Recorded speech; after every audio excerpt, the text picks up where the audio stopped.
हमारे मुख्य अतिथि पूर्व विधायक माननीय सुरेंद्र सिंह जी, इस विद्यालय के सम्मानित प्रबंधक आदरणीय विनोद सिंह जी, और इस संस्था के, जैसा कि मैं फरवरी 1998 में आयोग से चयनित होकर के मैं अध्यापक बना, अपने छात्र छात्राओं को बताना चाहते हैं।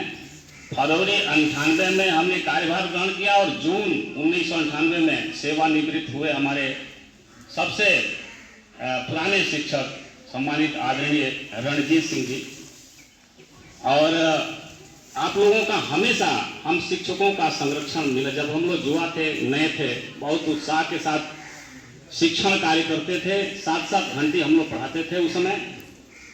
और हमारे आदरणीय ललन सिंह जी, मैंने फरवरी में ज्वाइन किया, मुझे याद है आपने मार्च की बोर्ड परीक्षा में पहली बार कक्ष निरीक्षक की ड्यूटी में, मैं भावुक भी हो रहा हूँ, कक्ष निरीक्षक की ड्यूटी में आप हमको ले गए कमरे में कि आइए मिश्रा जी कक्ष निरीक्षक का कार्य करें।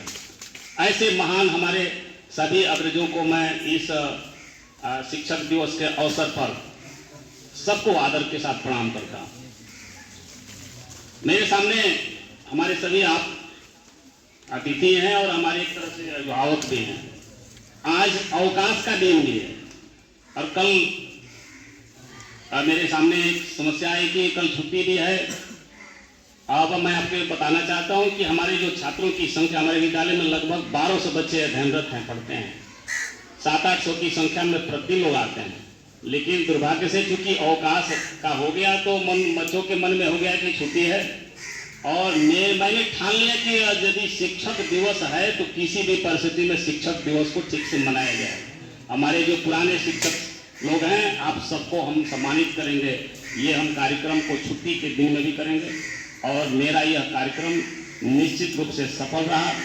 हमारे विद्यालय के आपको बताना चाहते हैं, जो हमारे विद्यालय के नवीन नए शिक्षक हैं, ये जो कार्यक्रम हम कराने में सफल हो रहे हैं, हमारे विद्यालय के सभी जो ऊर्जावान नए शिक्षक, पुराने लोग भी हैं लेकिन नए जो शिक्षक हैं वो अपना तन मन से अपना काफी सहयोग करते हैं, सुझाव देते हैं। शिक्षण कार्य निश्चित रूप से इस क्षेत्र में 4 साल में समाज में एक संदेश गया है, इसमें कहने में कोई संदेश नहीं है, संदेह नहीं है। और जितने भी हमारे प्रबंध समिति के उप प्रबंधक सम्मानित प्रबंध सदस्य डॉक्टर जितेंद्र सिंह जी, आप भी उपस्थित हैं, आपका स्वागत अभिनंदन है। मैं आज के इस कार्यक्रम में जो भी हमारे अतिथि, हमारे जो पुराने सेवानिवृत्त शिक्षक हमारे बीच में आकर के छात्रों को, छात्राओं को मार्गदर्शन दिए, उसके लिए हम निश्चित रूप से आपका, मेरा विद्यालय परिवार आभारी है। मैं सीओ साहब को समान रूप से गया, मेरा उद्देश्य यही था, जैसा कि अभी आपने सीओ साहब के बारे में सुना तो वो यही बता रहे थे कि कैसे अपराध हो रहे हैं, क्या है। मैं बीच बीच में ये कार्यक्रम विधायक जी कराता रहता हूँ, जितने भी जैसे पुलिस विभाग के अभी इंस्पेक्टर के माध्यम से बुला करके, क्योंकि ये समय आ गया है, एक सुरक्षा का भी जरूरी है, बच्चों का जो अनुशासन है उसकी भी जरूरत है। नए समय में जो इस उम्र के बच्चे हैं, 11 में 9th-10th में बच्चे पढ़ रहे हैं, अपराध भी कर रहे हैं, तो हम सभी शिक्षकों का यह धर्म है कि हर क्षेत्र में पैनी नजर रखें। केवल ये किताबी ज्ञान देकर के ही पूरी शिक्षा, क्योंकि नई शिक्षा नीति की जो बातें हमारे माननीय प्रधानमंत्री जी ने जो किया है, जब आप हम सब उसको देखेंगे ठीक से बारीकी से तो यही उद्देश्य है। और कहा भी गया है कि शिक्षा का उद्देश्य सर्वांगीण विकास करना है। ये केवल विषयगत ज्ञान करने से हमारा सर्वांगीण विकास नहीं हो सकता है। आपको बता करके मुझे बेहद खुशी हो रही है। हमारे बीच माननीय विधायक जी बैठे हैं, मुझे कहने में संकोच नहीं है, क्योंकि आप शिक्षक रहे तो विधायक के कार्यकाल में आपके मन में यही संकल्प रहा और देखने को मिला भी कि इस उत्तर प्रदेश सरकार के माननीय मुख्यमंत्री जी से आपने मुख्य रूप से, जहां तक मुझे जानकारी है आप ही के माध्यम से, कि माननीय मुख्यमंत्री जी ने कहा आपसे कि सुरेंद्र जी बताइए आपको क्या चाहिए अपनी विधानसभा के लिए।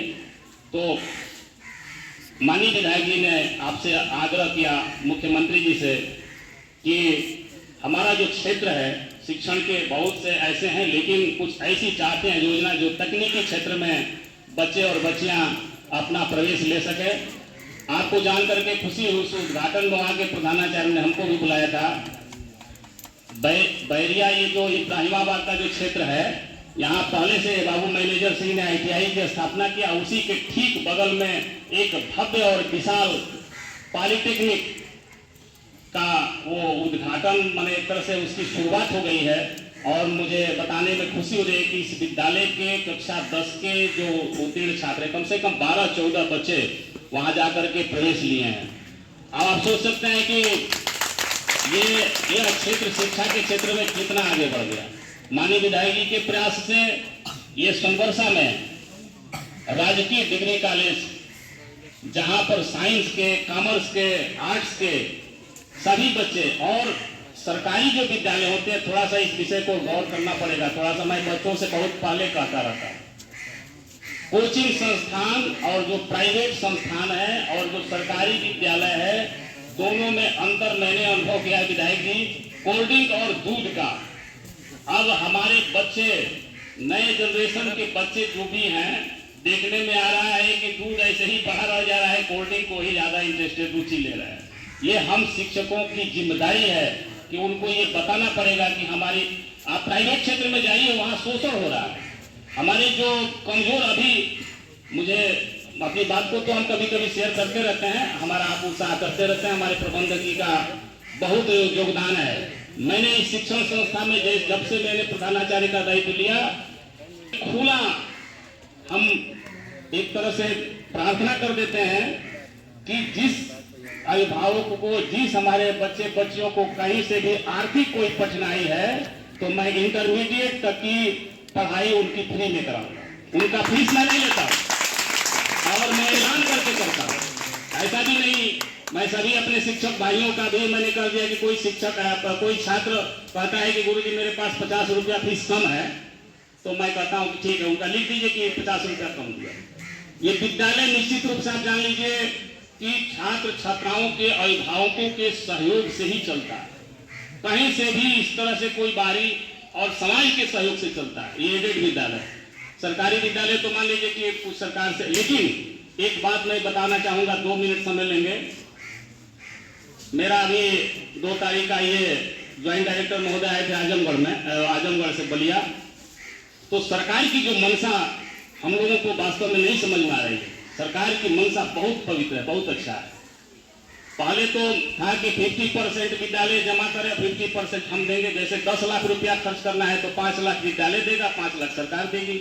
लेकिन उसमें हम लोग असफल हुए। तो वर्तमान समय में 2.5 लाख हमको खर्च करना है, 7.5 लाख रुपया गवर्नमेंट देने के लिए तैयार है।